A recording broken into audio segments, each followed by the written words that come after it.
Hello, thank you for joining with me. Day 311. This is review of chapter 26, and this is by Robert Perry. Dear God, please enable me to set aside everything I think I know for an open mind and a new experience. And so it is. Amen. Section 1. The Sacrifice of Oneness. I have sacrificed my oneness with everything to keep a tiny bit for myself, my body. To see this prison as my identity, I must see my brother as imprisoned in his body. I thereby sacrifice the sight of his holiness and the hearing of his song of union.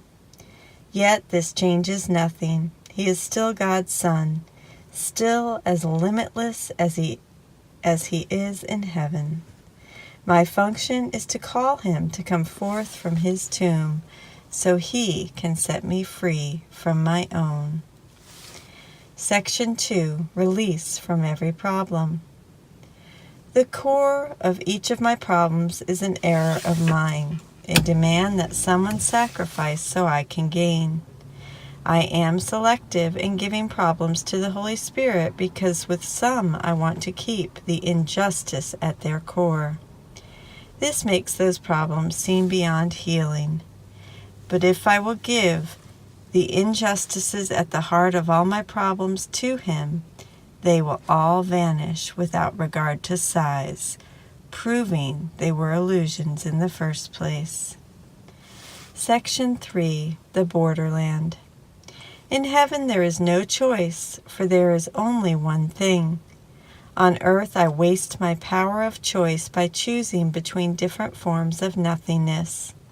I then fail to distinguish between these illusions and the truth, and so I fail to make the only real choice there is. The borderland is a state between heaven and earth. There I see that the only choice that can be made is truth, since illusions do not exist. I thus choose in recognition that there is no choice. Section 4. Where sin once was. When I forgive my brother, all that stands between us disappears, so we join. We look on the face of Christ in each other, and the ground on which we stand becomes holy ground.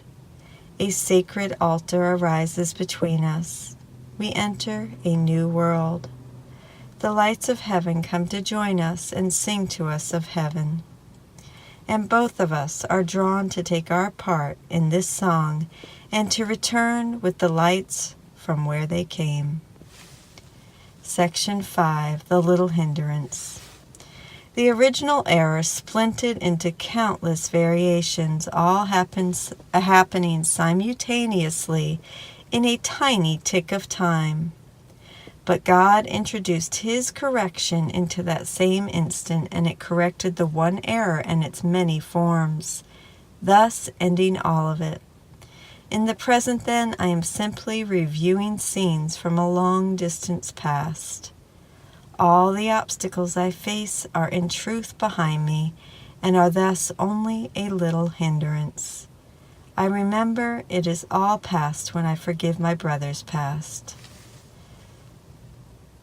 Section 6. Your only friend. By choosing even one illusion as my friend, I invite the pain of all illusions into my experience. Now I am alone with one illusion as my only friend. I have thus displaced my only friend in truth, my brother. I have given the throne that belongs to him to my illusions. I need to restore him to his throne. In recognition of his divine majesty, he will then lay gifts beyond any earthly value on my throne. Section 7. A review of the laws of healing. This course aims to teach me to give miracles, so a review of the laws of healing is in order. Sickness is a projection of the belief in sin, which tells the believer that punishment is deserved. Healing occurs when I forgive, looking past the sickness and the sin to the truth. I heal when I bring cause and effect together, when I realize that the symptom is still within the mind that caused it. As I face a brother who is sick or who attacks, I must hear him calling my ancient name, pleading for release. Let me claim the power that God has given me to set him free. Section 8. The immediacy of salvation. I hold back from forgiveness, fearing it will be a long time before my brother reciprocates and joins me. Reciprocates, yeah, I think that. And joins with me. This is because I've projected my desire for space between us now, and it has thus become time, an expected interval in which I will have to wait for him to join with me. I thus blame my reluctance to forgive on my brother and also on God for delaying my reward. Instead, I need to look to the little space I want to keep between us. Section 9. For they have come. The shadow between my brother and I is really my own ancient hate, which has killed off all life on the ground around us and soaked it in blood. Now I must allow an ancient miracle to replace my ancient hate, so that it becomes a present love. Then God and Christ will come to us so that we stand on holy ground. Because of them, the space around us will spring to life again, so that we are standing in a living temple in a world of light. Section 10. Realizing their presence. When I feel attacked, I have projected the real cause of my loss, which is internal, onto my brother, thinking that if I make him guilty, I will be innocent. I divide attacks on me into fair and unfair, but there are no fair attacks. All are without cause and thus unfair. Yet I must also understand that all are without consequence, which means no real unfairness has occurred. When I realize this, I will also realize the presence of God and Christ.